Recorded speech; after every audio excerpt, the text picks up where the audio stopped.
Oh dear, what can the matter be? 3 old ladies got stuck in the lavatory.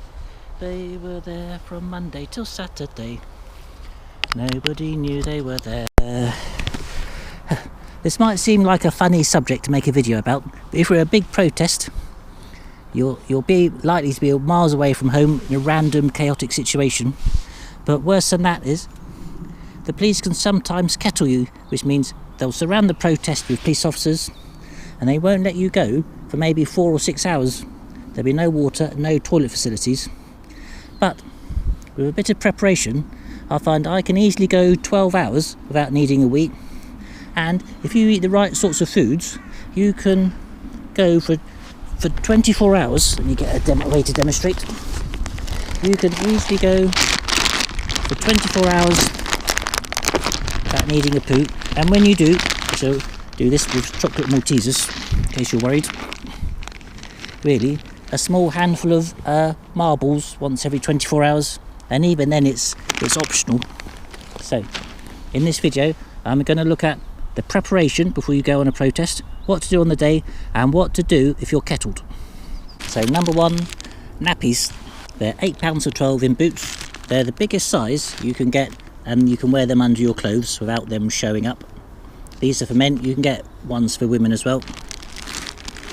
They're really just pants, so you can pull them up and down if you can get to a normal toilet. I've scientifically tested them, and they're good for 1 big wee and 1 poo.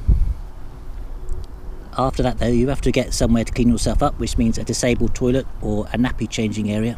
It's best to have a practice in the bathroom before you set off, because you don't want to be in central London or wherever you are and find out they don't work. So get some confidence by testing them out before you go. So that is nappies, or pants, absorbent pants. Now for diet. In the 2 days running up to the protest, if you eat what's called a low residue diet, then your body is able to digest almost all of it, so there's very little output. It's not a particularly healthy diet, or particularly vegan, but fighter pilots use it sometimes, and also sports like Tour de France, they don't want to stop going to the toilet all the time, so it includes things like eggs, white pasta, tinned carrots, chopped tomatoes, white bread, cheese, potatoes, mashed potatoes if they've been peeled, smooth peanut butter. This is crunchy, not crunchy, smooth peanut butter's okay, and ripe bananas. And also, it's better if you eat lots of smaller meals rather than a few big ones, because it makes sure your body gets all the nutrients out and there's very little waste from that. And chocolate Maltesers, chocolate, anything like that, that's fine.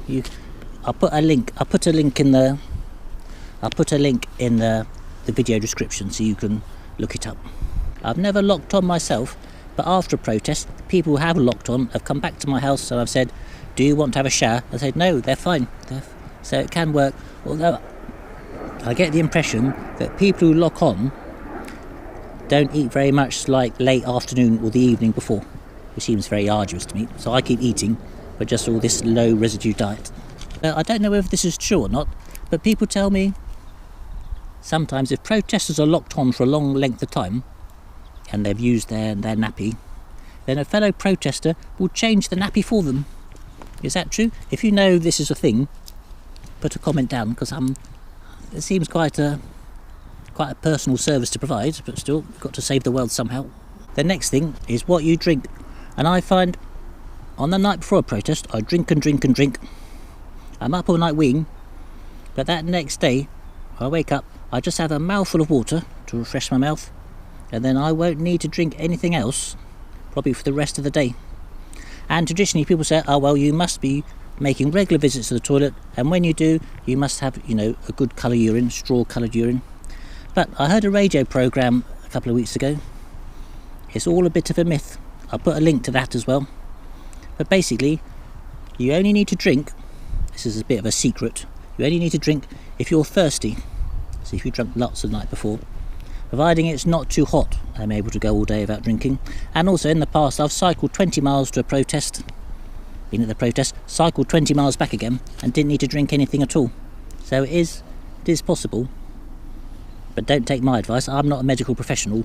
Listen to the radio programme, which I think you'll be able to do all over the world, and then you can see for yourself.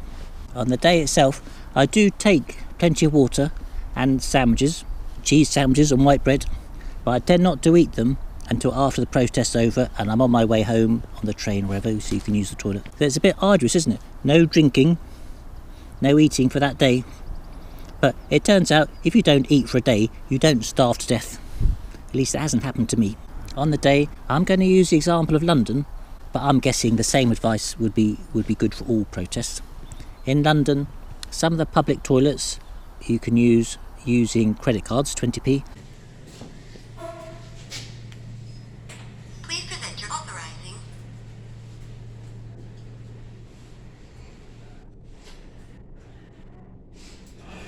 Thank you. Or others you have to use proper coins, and maybe it costs 50p. When you arrive in London, all the toilets at the main train stations are free. So if you're with a group of people, it's a bit like a school trip, everyone has to go to the toilet when you arrive at the station. And even if you're late, don't think to yourself, we'd better rush off, we'll find a toilet later on. If there's a free toilet, make sure you use it, even if you're a bit late. There are all sorts of apps you can download onto your phone that shows you where the public toilets are in London. I found they're a bit out of date. After COVID, lots of public toilets have closed and they don't seem to have opened again. In tourist areas, the cafes have signs up saying you can't use their toilet, but they tend to put signs that tell you where the nearest public toilet is. In McDonald's you can use their toilet. Also, pubs you can use their toilets, and even if it's very quiet and it's obvious what you're doing, if you go up to the bar and say, could I use your toilet please, they always say you can. And normally I put £1 in the charity box just to say thank you. Now, if you're desperate to use a public toilet and you haven't got the change, and maybe you haven't got your credit card on you because you don't want to have any identification or something like that, if you're really desperate, now I've never done this myself, but there is a way you can get through the barrier on public toilets. Is if you have a bag, you can lean over the barrier and swing it behind the barrier, and if you think when you're leaving a public toilet, you go through the barrier coming the other way and you trigger the electronic eye and it lets you out. If you lean over your bag and swing it there, it will trigger the electronic eye and it will let you in. But I think you can only do that if you're quite sure you're going to pay later on somehow. If you get some change or some other way, you're quite sure you're going to pay and not going to cheat them out of their money. Public toilets are an important resource, so you must respect them. Sometimes a public toilet that you normally have to pay for will be made free in the area of a protest, because the authorities would much rather you using the toilets for free than doing other things. Also, if the protest is quite well organised, then sometimes people will visit pubs and cafes in the area.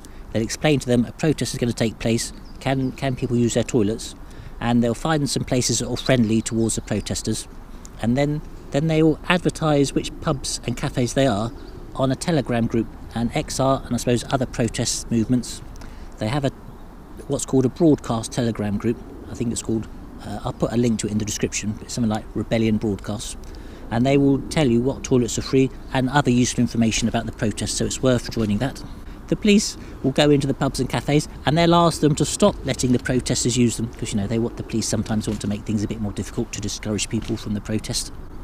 Now for kettles, there are two things the police might do.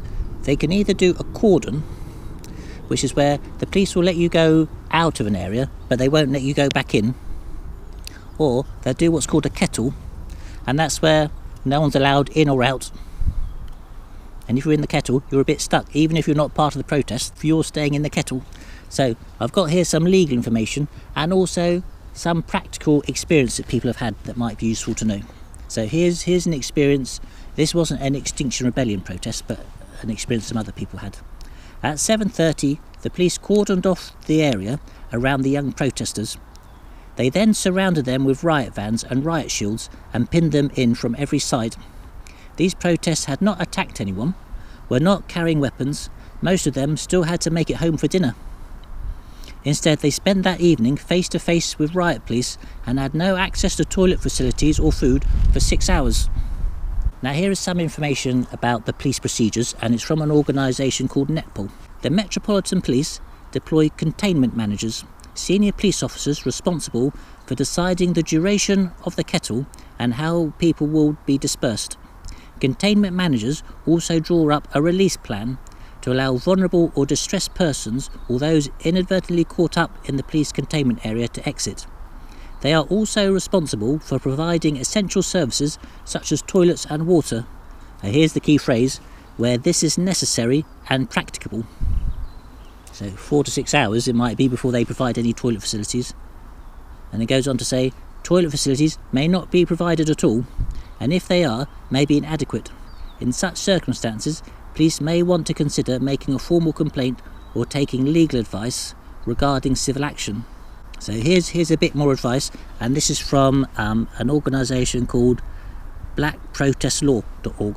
If you find yourself in a kettle for a long period of time, make it clear that you need access to facilities, especially if you have relevant personal circumstances such as disability, age, pregnancy, etc. If the police do refuse to provide facilities or let a vulnerable person out, they could be breaching their duty not to discriminate. The Equality Act of 2010 provides 9 protected characteristics. If you are forced into a position which is particularly challenging for you due to one of these characteristics, then the police may be acting unlawfully. If you are unsure, take a note of the situation and the officer's shoulder number and contact us here for advice. I'll put their link in the description as well. If you need to use a toilet, then you need to tell a police officer, because you know they need to provide facilities. Quite a lot of the police at protests, they're young, they're inexperienced. You might get more luck talking to a sergeant, and they tend to wear those white baseball caps so you can spot them. If they won't let you out to use the toilet or for some other reason, you can ask to speak to the containment manager, the senior officer responsible for the cordon, for the kettle. If you're still stuck in the cordon after that time, you can take, the details of what the time was when you were first kettled, what you said to the police officer. They refuse to let you go. Take the police officer's collar number. You can ask them what station they're based at in London. Also, they might have on their body camera, and the body camera might be recording, so you could almost speak to the body camera, couldn't you? You can record your evidence on their body camera. You'll know their collar number, and you'll know the date and the time and the location. Looking at practical examples, there are ways the police will let people out of cordons. One man who was at the protest in Glasgow last year at the UN COP26 conference on the climate, he said to the police officers, after he was being marched about, they were all marched about for 4 hours and weren't allowed to go. Halfway through he said to the police officer, well, you can arrest me if you want to, but I'm not going on anymore. And they let him go. I saw online somebody needed to leave a protest to get cancer drugs. The police refused, but when the crowd found out what was going on, the crowd got a bit cross about it, and the police decided it was better to let that person go and get their treatment rather than keep them for any longer. Now, I haven't seen this myself, but I've heard sometimes people will bring a bucket to a protest or even a portable toilet, and when you're using it, people will gather round you with those space blankets to try and protect your privacy. I'll try to video that. That'll be an interesting video if I can see that next time. If you're in a crowd of people, it's quite possible everyone's going to be in the same boat. So you can talk to each other, try and help each other, find out who's got the bucket. You could almost get people to stand around in a protective circle, couldn't you? You could wee in a grill or something like that. Or you can use your preparation. So that's my thoughts about what to do in emergencies if you need to go to the toilet at a protest.